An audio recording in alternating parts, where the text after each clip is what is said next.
సామాన్య రైతు కుటుంబం నుంచి తెలుగు జాతి గర్వించే స్థాయికి ఎదిగిన రామోజీరావు నుంచి దృఢ సంకల్పం, క్రమశిక్షణ వంటి లక్షణాల్ని యువత అలవర్చుకోవాలని ప్రముఖులు సూచించారు.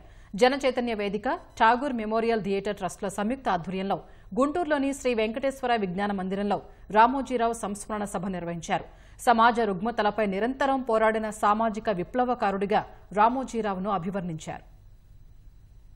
సాధారణ రైతు కుటుంబం నుంచి వచ్చిన రామోజీరావు వేలాది మందికి ఉపాధి కల్పించే స్థాయికి ఎదిగిన విధానం అందరికీ ఆదర్శనీయమని ఈనాడు ఏపీ సంపాదకుడు ఎం నాగేశ్వరరావు అన్నారు. గుంటూరులో నిర్వహించిన రామోజీరావు సంస్మరణ సభకు హాజరైన ఆయన రామోజీ చిత్రపటానికి పూలమాలలు వేసి నివాళులర్పించారు. 35 ఏళ్లుగా రామోజీరావుతో ఉన్న అనుబంధాన్ని నాగేశ్వరరావు సభికులతో పంచుకున్నారు. మరణాన్ని కూడా ముందే ఊహించిన దార్శనికుడు రామోజీరావు అని కొనియాడారు. రామోజీరావు గారు అనే మాట ఎప్పుడు ఒకటే, వెనక్కి తిరిగి చూసుకుంటే సంతృప్తి లేని జీవితం వృధా అన్న రామోజీరావు గారు ఆయన నమ్మేది ఒకటే, పనే ఆనందం, పనిలోనే ఆనందం, పనితోనే ఆనందం, పని పని పని.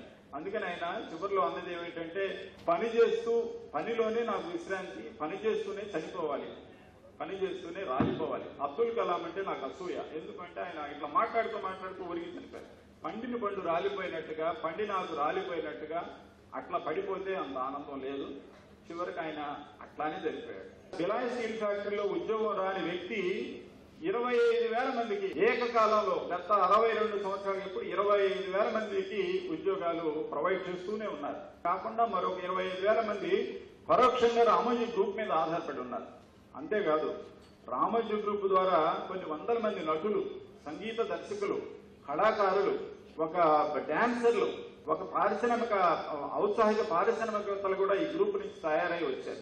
2,75,000 మంది ఉన్నటువంటి ఖాతాదారుల్లో ఒక్కరు కూడా మార్గదర్శి వెళ్ళి నా డబ్బులు నాకు ఇచ్చే, మీ మీద నాకు నమ్మకం లేదు అని ఒక్కరు కూడా అలా. సో అట్లా ఆయన చేసుకున్నారు. అంత గొప్ప. దానికి కారణం ఏంటంటే, మార్గదర్శిలో ఉన్న ప్రతి పైసాకు పూచి నాది అని ఒక 4 మాటలు ఈటీవీలో చెప్పాడు. ఈనాడు పేపర్లో పబ్లిష్ అయింది. దాంతో ఎక్కడికక్కడ 2,75,000 మంది అన్ని ప్రాంతాలు, భారతదేశంలో ఉన్నటువంటి అనేక రాష్ట్రాల వాళ్ళు ఇక్కడ ఉన్నారు.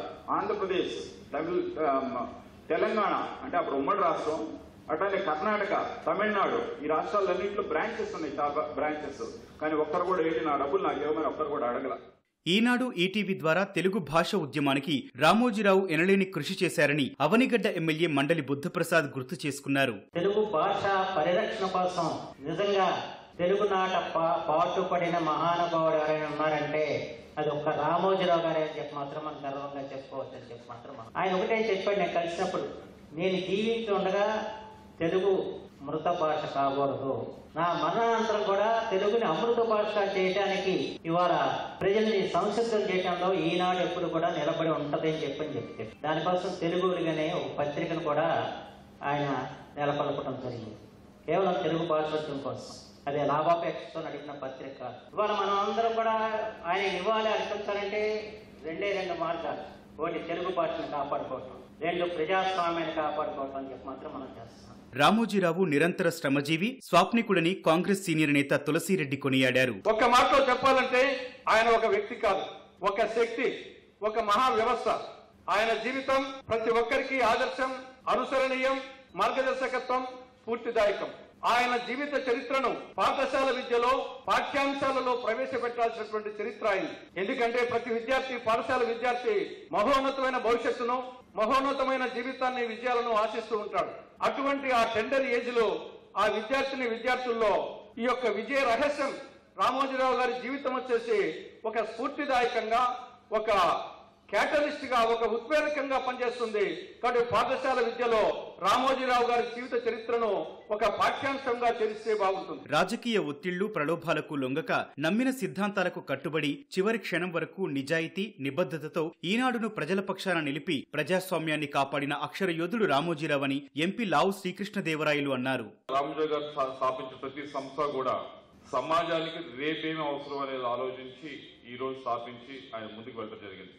ఆ సంపాదించే దాంట్లోనో, పైకి వచ్చే దాంట్లోనో విలువలు కోల్పోకుండా ఒకరు రావచ్చు అని ఎగ్జాంపుల్ చూపించే వాళ్ళు రామోజీరావు గారు ఒకరు. విలువలతోనే మనం పైకి రావచ్చు అని చూపించే వాళ్ళు రామోజీరావు గారు. కాబట్టి ఇక్కడ ఉన్న ఎవరైతే యువత ఉన్నారో వాళ్ళందరికీ కూడా అది కొద్దిగా నేర్చుకోవాల్సిన అవసరం ఉంది. సంస్మరణ సభలో రాజకీయ, పాత్రికేయ, సాహిత్య రంగాలకు చెందిన ప్రముఖులు పాల్గొని రామోజీరావు సేవలను కొనియాడారు. రామోజీరావు జీవిత విశేషాలను ప్రతిబింబించే ఫోటో ఎగ్జిబిషన్ అందరినీ ఆకట్టుకుంది.